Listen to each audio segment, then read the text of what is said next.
दोस्तों, खुद को बदलने का सबसे सरल तरीका है उन जगहों पर चुप रहना जहां शब्दों से ज्यादा मौन की जरूरत होती है। मौन ही वह कुंजी है जो आत्म अधिकार और शांति का मार्ग खोलती है। तो दोस्तों, आज यह बौद्ध कहानी काफी प्रेरणादायक और काफी ज्ञानवर्धक होने वाली है, इसलिए वीडियो एंड तक जरूर देखना, क्योंकि हम इस वीडियो के अंत में सफलता का उन 10 जगहों के बारे में बात करेंगे जो आपका जिंदगी बदल सकता है। तो चलिए बिना देर किए कहानी शुरू करते हैं। लेकिन उससे पहले मेरे प्यारे दर्शकों, अगर आप भी मेरे तरह गौतम बुद्ध के सच्चे भक्त हैं तो कृपया इस वीडियो को एक लाइक और चैनल को सब्सक्राइब करके कमेंट बॉक्स में नमो बुद्धाय लिख देना। तो चलिए आज की प्रेरणादायक बौद्ध कहानी शुरू करते हैं। बहुत समय पहले की बात है। एक छोटा सा गांव था। वह बहुत ही सुंदर गांव था। वह गांव का नाम था पुष्करपुर। यह एक शांत और सजीव गांव था जहां हर कोई अपने अपने काम में व्यस्त रहता था। यहाँ के लोग एक दूसरे की मदद करते थे और दिन भर की मेहनत के बाद रात को एक दूसरे के साथ बैठकर खुशियां मनाते थे। लेकिन इस गांव में एक ऐसा व्यक्ति भी था जिसका नाम था राघव। वह हमेशा दूसरों से बहस करता, अपनी राय को सही साबित करने के लिए हमेशा तर्क वितर्क करता और दूसरों की बातों में दखल देता था। उसे लगता था कि यदि वह हर जगह अपनी बात रखे तो लोग उसे सम्मान देंगे। लेकिन सच तो यह था कि वह अपने जीवन में कभी सच्ची शांति और संतोष नहीं पा रहा था। उसे हमेशा लगता था कि वह अकेला है और कोई भी उसे समझने वाला नहीं है। राघव की आदतें धीरे धीरे गांव के लोगों को परेशान करने लगी थीं। गांव में शांति की जगह विवाद बढ़ने लगे थे।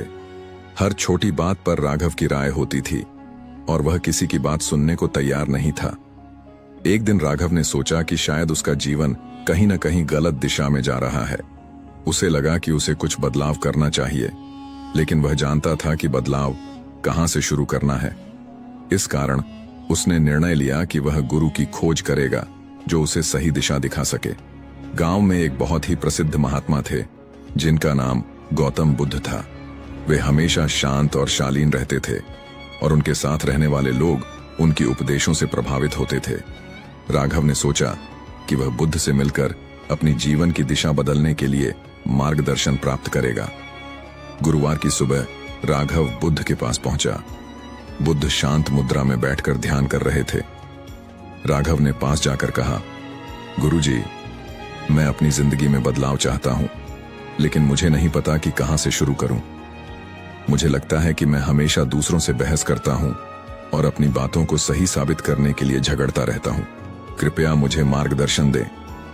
गौतम बुद्ध ने राघव की बातों को ध्यान से सुना और फिर शांत स्वर में कहा, तुमने सही पहचाना कि तुम्हारी आदतें तुम्हारे जीवन में शांति नहीं ला रही हैं।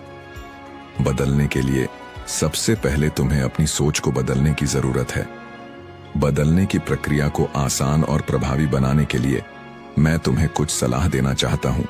ये 10 जगहें हैं जहां तुमको चुप रहना चाहिए। इन जगहों पर चुप रहकर तुम खुद को बेहतर तरीके से समझ पाओगे और तुम्हारी जीवन की राह सुलझ जाएगी। पहली जगह, जब गुस्से में हो। गौतम बुद्ध ने कहा, राघव, सबसे पहली जगह जहां तुमको चुप रहना चाहिए वह है जब तुम गुस्से में हो। गुस्सा एक ऐसी भावना है जो व्यक्ति की सोच और विवेक को प्रभावित करती है। गुस्से में व्यक्ति वह सब कुछ कह देता है जो बाद में उसे पछताना पड़ता है। जब तुम गुस्से में होते हो तब तुम्हारी मानसिक स्थिति स्थिर नहीं रहती। ऐसे समय में चुप रहकर अपनी भावना को नियंत्रित करना सीखो। गुस्से में चुप रहना तुम्हें शांति की ओर ले जाएगा। राघव को बुद्ध की बात समझ में आई। उसने सोचा, अगर मैं गुस्से में चुप रहूं तो कम से कम मैं किसी को नुकसान नहीं पहुंचाऊंगा। दूसरी जगह, जब दूसरे गलत हों। गौतम बुद्ध ने आगे कहा, दूसरी जगह जहां तुमको चुप रहना चाहिए वह है जब दूसरे लोग गलत हों। अक्सर हम दूसरों की गलतियों को देखकर प्रतिक्रिया देते हैं और उन पर टिप्पणी करते हैं, लेकिन कभी कभी चुप रहकर हम दूसरे की गलती को सुधार सकते हैं, क्योंकि हर किसी को अपनी गलती का एहसास समय के साथ होता है। गलतियों पर टिप्पणी करने से हम केवल विवाद बढ़ाते हैं। राघव ने समझा कि दूसरों को गलत ठहराने से उसे कोई लाभ नहीं होगा। यदि वह शांत रहेगा तो स्थिति बेहतर हो सकती है। तीसरी जगह, जब कोई बहस कर रहा हो। तीसरी जगह, बुद्ध ने कहा, जब कोई तुमसे बहस कर रहा हो तब चुप रहना सबसे अच्छा होता है। बहस का उद्देश्य कभी भी जीतना नहीं होता, बल्कि सही सोच और समझ का आदान प्रदान होता है। लेकिन जब बहस फिजूल हो और किसी परिणाम पर न पहुंचे, तब चुप रहकर अपनी शांति बनाए रखना चाहिए। चुप रहने से तुम किसी भी परिस्थिति में मानसिक शांति बनाए रख सकोगे। राघव ने सोचा, जब बहस फिजूल हो तो मुझे अपनी ऊर्जा नष्ट करने की बजाय चुप रहना चाहिए। चौथी जगह, जब कोई बुरा समय गुजार रहा हो। चौथी जगह, बुद्ध ने कहा, जब कोई व्यक्ति बुरा समय गुजार रहा हो तो उस समय चुप रहना चाहिए। हर किसी को जीवन में मुश्किलें आती हैं। अगर कोई व्यक्ति दुखी है तो उसे केवल तुम्हारे समर्थन की आवश्यकता होती है, तुम्हारे शब्दों की नहीं। शब्दों से अधिक तुम्हारा चुप रहना और सहानुभूति देना उसे अधिक शांति और आराम प्रदान करता है। राघव ने महसूस किया कि कभी कभी किसी की मदद शब्दों से नहीं, बल्कि चुप रहकर और सहानुभूति दिखाकर की जा सकती है। पांचवीं जगह, जब तुम कुछ नहीं जानते। गौतम बुद्ध ने कहा, जब तुम किसी विषय में पूरी जानकारी नहीं रखते तो चुप रहना सबसे अच्छा होता है। किसी विषय पर विचार करने से पहले यह जानना जरूरी है कि तुम उस विषय में कितने जानकार हो। जब तुम किसी विषय पर अनजान होते हो तो चुप रहकर तुम्हारी समझदारी दिखाई देती है। राघव ने सोचा, अगर मुझे किसी विषय के बारे में पूरा ज्ञान नहीं है तो मुझे अपनी राय देने से बचना चाहिए। छठी जगह, जब सच्चाई छुपी हो। कभी कभी सच्चाई इतनी गहरी होती है कि उसे तुरंत प्रकट करना सही नहीं होता। बुद्ध ने कहा, छोटी छोटी बातें कभी कभी बड़े सच का हिस्सा होती हैं। अगर सच्चाई किसी को चोट पहुंचाने वाली हो तो तुम चुप रहकर समय का इंतजार करो। समय के साथ सच्चाई सामने आ जाएगी। राघव ने समझा कि सच्चाई की आवश्यकता सही समय पर होती है और उसे जल्दबाजी में नहीं बोलना चाहिए। सातवीं जगह, जब आलोचना कर रहे हो। बुद्ध ने कहा, नकारात्मक आलोचना से किसी का भला नहीं होता। जब तुम आलोचना कर रहे होते हो तो यह ध्यान रखना चाहिए कि क्या तुम सकारात्मक परिवर्तन ला रहे हो या केवल दूसरों को नुकसान पहुंचा रहे हो। अगर आलोचना लाभकारी नहीं है तो उसे रोक देना चाहिए और चुप रहना चाहिए। राघव को यह समझ में आ गया कि बिना किसी उद्देश्य के आलोचना करना केवल नकारात्मकता बढ़ाता है। आठवीं जगह, जब तुम दुखी होते हो। बुद्ध ने कहा, तो दूसरों पर अपना दुख न डालो। तुम्हारा दुख तुम्हारी व्यक्तिगत यात्रा है। दूसरों को सिर्फ तुम्हारे दुख का सामना नहीं करना चाहिए। चुप रहकर और खुद को संभालकर तुम अपना दुख हल्का कर सकते हो। राघव ने सोचा, दुखी होने पर मुझे खुद से निपटना चाहिए, न कि दूसरों को परेशान करना चाहिए। नौवीं जगह, जब समाधान न हो। कभी कभी तुम्हारे पास किसी समस्या का समाधान नहीं होता। बुद्ध ने कहा, ऐसे समय में चुप रहना और विचारशील रहना सबसे अच्छा होता है। समाधान का समय आने पर तुम्हारे पास सही दिशा और सोच होगी। राघव ने महसूस किया कि अगर वह किसी समस्या का समाधान नहीं जानता तो उसे चुप रहकर समय का इंतजार करना चाहिए। 10वीं जगह, जब दूसरों की असफलताएं देख रहे हो। अंतिम जगह, बुद्ध ने कहा, जब तुम दूसरों की असफलताओं पर हंसी उड़ाने या निंदा करने की सोच रहे हो तो चुप रहो। किसी की असफलता पर हंसना या टिप्पणी करना उस व्यक्ति को और भी दुखी कर सकता है। हमें दूसरों को सहायक बनना चाहिए, न कि उनकी असफलताओं पर हंसी उड़ानी चाहिए। राघव ने सोचा, मुझे दूसरों की असफलताओं पर हंसने के बजाय उन्हें समर्थन देना चाहिए। यह कहानी एक छोटे से राज्य की है, जहां रानी सुरभि अपनी सुंदरता और बुद्धिमानी के लिए पूरे राज्य में प्रसिद्ध थी। वह न केवल एक कुशल शासक थी, बल्कि अपनी प्रजा के हितों का ध्यान रखने वाली एक दयालु महिला भी थी। लेकिन उसके जीवन में एक खालीपन था। राजा युद्ध में मारे जा चुके थे और रानी का जीवन अकेलेपन में बीत रहा था। एक दिन महल के पास एक जंगल में एक साधु का आगमन हुआ। साधु का नाम स्वामी वर्धन था। वह अपनी साधना और ज्ञान के लिए प्रसिद्ध थे। लोग कहते थे कि उनकी तपस्या इतनी गहरी थी कि वे मनुष्य की भावनाओं को पढ़ सकते थे और उनके कष्टों को दूर कर सकते थे। रानी सुरभि ने साधु के बारे में सुना और उन्हें महल में बुलाने का निर्णय लिया। जब स्वामी वर्धन महल पहुंचे तो रानी ने उनका भव्य स्वागत किया और कहा, स्वामी जी, मैं आपके ज्ञान और तपस्या से बहुत प्रभावित हूं। मैं आपसे मार्गदर्शन चाहती हूं। मेरी आत्मा बेचैन है और मन अशांत। कृपया मुझे शांति का मार्ग दिखाएं। स्वामी वर्धन ने रानी की बात ध्यान से सुनी और बोले, रानी, तुम्हारी बेचैनी का कारण तुम्हारे अंदर की दबी इच्छाएं हैं। आत्मा की शांति के लिए सबसे पहले इन इच्छाओं को पहचानना और उन्हें नियंत्रित करना सीखना होगा। लेकिन यह मार्ग कठिन है और इसके लिए तुम्हें तपस्या करनी होगी। रानी ने साधु के निर्देश मानने का वचन दिया और उनकी देखरेख में साधना शुरू की। वह ध्यान, योग और प्रार्थना में लीन हो गईं। कुछ दिनों में ही उन्होंने महसूस किया कि उनके मन में शांति और संतोष का अनुभव हो रहा है। लेकिन धीरे धीरे रानी को महसूस हुआ कि साधु स्वामी वर्धन के प्रति उनके मन में एक आकर्षण उत्पन्न हो रहा है। यह आकर्षण केवल साधु के व्यक्तित्व और ज्ञान के कारण नहीं था, बल्कि उनके भीतर दबी हुई काम वासना के कारण था। वह इस भावना से घबरा गईं और इसे अपने दिल में दबाने की कोशिश करने लगी। दूसरी ओर साधु स्वामी वर्धन भी रानी के इस बदले हुए व्यवहार को समझ रहे थे, लेकिन वह एक तपस्वी थे और अपनी साधना के मार्ग पर अडिग रहना चाहते थे। उन्होंने रानी को स्पष्ट शब्दों में कहा, रानी, यह आकर्षण अस्थायी है। यह तुम्हारे मन का भ्रम है। हमारे जीवन का उद्देश्य इन भावनाओं को त्याग कर आत्मा की शुद्धि की ओर बढ़ना है। यदि तुम इस मार्ग पर चलना चाहती हो तो तुम्हें अपने मन को संयमित करना होगा। रानी को साधु की बात समझ में आई, लेकिन उनका मन अब भी द्वंद्व में था। वह चाहती थीं कि वह इन भावनाओं पर काबू पा लें, लेकिन उनका हृदय उनकी इच्छाओं के आगे कमजोर पड़ रहा था। एक रात रानी ने साधु को महल के एकांत कक्ष में बुलाया। वह अपनी भावनाओं को व्यक्त करना चाहती थीं। साधु वहां पहुंचे और रानी से बोले, रानी, क्या बात है?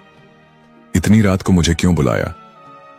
रानी ने कहा, स्वामी जी, मैं अब और अपनी भावनाओं को दबा नहीं सकती। मैं आपके प्रति जो आकर्षण महसूस कर रही हूं उसे नकार नहीं सकती, लेकिन मैं जानती हूं कि यह गलत है। कृपया मुझे इस स्थिति से बाहर निकालने का मार्ग दिखाएं। साधु ने रानी की ओर देखा और गंभीर स्वर में कहा, रानी, यह तुम्हारी परीक्षा का समय है। काम वासना हर मनुष्य के अंदर होती है, लेकिन इसे नियंत्रित करना ही सच्चा धर्म है। अगर तुम इसे जीतने में सफल हो गई तो तुम्हारी आत्मा शुद्ध होगी और तुम्हें सच्ची शांति मिलेगी। इसके बाद साधु ने रानी को एक कठिन साधना का निर्देश दिया। उन्होंने रानी से कहा कि वह अगले 1 महीने तक ध्यान और तपस्या में लीन रहें और अपने मन के हर विकार को दूर करने की कोशिश करें। रानी ने साधु के निर्देशों का पालन किया। 1 महीने की साधना के बाद रानी ने महसूस किया कि उनके मन में शांति और संतोष का अनुभव हो रहा है। उन्होंने अपनी इच्छाओं पर काबू पा लिया था। वह समझ चुकी थीं कि जीवन का असली सुख आत्मनियंत्रण और आत्मज्ञान में है। साधु स्वामी वर्धन ने रानी की तपस्या को देखकर कहा, रानी, तुमने अपनी इच्छाओं को नियंत्रित कर एक महान कार्य किया है। अब तुम्हारा जीवन न केवल तुम्हारे लिए बल्कि तुम्हारी प्रजा के लिए भी प्रेरणा बनेगा। यह याद रखो कि मनुष्य की सबसे बड़ी विजय उसकी खुद की इच्छाओं पर विजय होती है। रानी सुरभि ने साधु को धन्यवाद दिया और अपने जीवन को पूरी तरह प्रजा की सेवा और राज्य के कल्याण के लिए समर्पित कर दिया। उन्होंने अपने अनुभव से सीखा कि सच्चा सुख बाहरी चीजों में नहीं बल्कि आत्मा की शांति में है। इस कहानी से हमें यह सीख मिलती है कि काम वासना और इच्छाओं पर काबू पाना आसान नहीं है, लेकिन सच्चा आनंद और शांति तभी प्राप्त होती है जब हम अपने मन को संयमित करना सीखते हैं। जीवन में कठिनाइयां और द्वंद्व आएंगे, लेकिन आत्मनियंत्रण और आत्मज्ञान के माध्यम से हम हर चुनौती का सामना कर सकते हैं। गौ माता ने बताया कि कौन से पाप इंसान को गरीबी ओर ले जाते हैं। गौ माता की इस अद्भुत पवित्र कथा को जो भी व्यक्ति ध्यानपूर्वक सुनता है, उसके जीवन के सभी दुख और कष्ट सदा के लिए समाप्त हो जाते हैं। फिर उसे कभी भी गरीबी और समस्याओं का सामना नहीं करना पड़ता है। प्रिय दर्शन को यह कथा आय का पारिवारिक परेशानियों का समाधान बन सकता है। इसे देखने मात्र से आपका परिवार का सारी समस्याएं दूर हो सकती हैं। नमस्कार प्रिय दर्शकों, हर हर महादेव। आज की कथा शुरू करने से पहले आपसे एक निवेदन है। गरुड़ पुराण में कहा गया है, जो भी व्यक्ति कथा या शिक्षा बीच में छोड़ दी जाता, वह व्यक्ति के लिए पाप का कारण बनती है। इसीलिए कृपया इस कथा को अंत तक अवश्य सुने। यदि एक सच्चे सनातनी और भगवान श्री राम के अटूट आस्था रखते हैं तो अभी इस वीडियो को लाइक करें, चैनल को सब्सक्राइब करें और कमेंट में जय श्री राम लिख के अपना समर्थन दिखाएं। तो चलिए प्रिय दर्शकों, बिना किसी विलंब के आज की प्रेरणादायक कथा शुरू है। प्रिय भक्तों, आज की कथा बहुत हृदय और स्पर्शी है।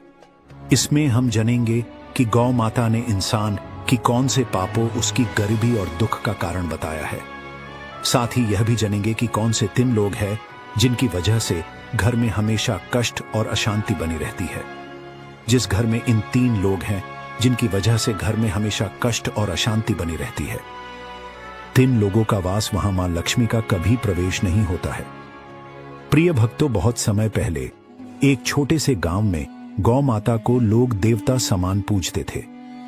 गांव के लोग मानते थे कि गौ माता के पास दिव्य शक्तियां हैं और वे जीवन के गूढ़ रहस्यों को समझने में मदद कर सकती हैं। एक देवा किसान जिसका नाम अर्जुन था, अपनी गरीबी से बहुत परेशान होकर गौ माता के पास गया। अर्जुन एक मेहनती व्यक्ति था, लेकिन जितनी भी मेहनत करता उसका फल कभी भी उसे नहीं मिलता। उसकी फसलें खराब हो जाती, मवेशी बीमार पड़ जाते और उसके घर में हमेशा आर्थिक तंगी बनी रहती। अर्जुन ने गौ माता के चरणों में बैठकर अपनी समस्या बताई और पूछा, मां, मैं इतना मेहनत करता हूं फिर भी गरीब क्यों हूं? क्या मेरी गरीबी का कारण मेरी किस्मत है या मेरा कोई पाप? गौ माता ने गहरी सांस ली और कहा, पुत्र, गरीबी का कारण केवल किस्मत नहीं होती, अक्सर यह मनुष्य के कर्मों का परिणाम होता है। मैं तुम्हें उन पापों के बारे में बताती हूं जिनकी वजह से मनुष्य गरीब रहता है। 1. आलस्य का पाप। गौ माता ने कहा, आलस्य सबसे बड़ा पाप है। जो व्यक्ति मेहनत करने से बचता है वह जीवन में कभी आगे नहीं बढ़ सकता। भगवान ने हर व्यक्ति को कुछ न कुछ करने की शक्ति दी है। अगर वह उसका उपयोग नहीं करता तो गरीबी उसका भाग्य बन जाती है। अर्जुन ने कहा, मां, मैं तो मेहनत करता हूं फिर भी क्यों गरीबी से नहीं बच पाता? गौ माता ने उत्तर दिया, तुम मेहनत करते हो, लेकिन क्या तुम अपनी ऊर्जा को सही दिशा में लगाते हो? बिना योजना के मेहनत करना भी एक प्रकार का आलस्य है। 2. ईर्ष्या और असंतोष का पाप। गौ माता ने समझाया,